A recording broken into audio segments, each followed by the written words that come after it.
2020 sera une année mouvementée pour le continent africain au plan politique.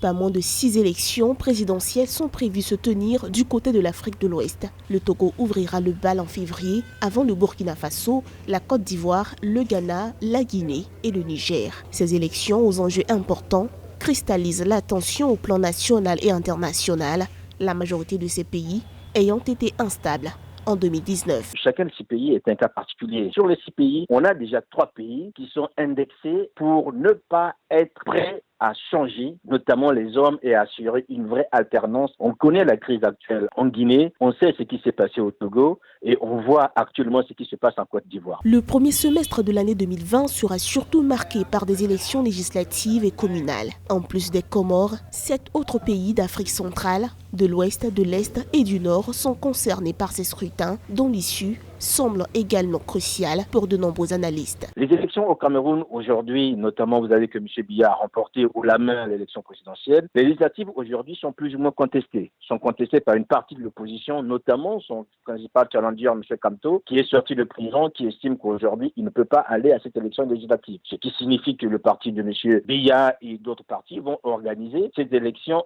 sans état d'âme. Une vingtaine d'élections nationales se sont déroulées en Afrique au cours de l'année 2019. À noter que 17 situations de violence ont accompagné les processus électoraux dans des pays africains durant les 10 dernières années, selon des spécialistes.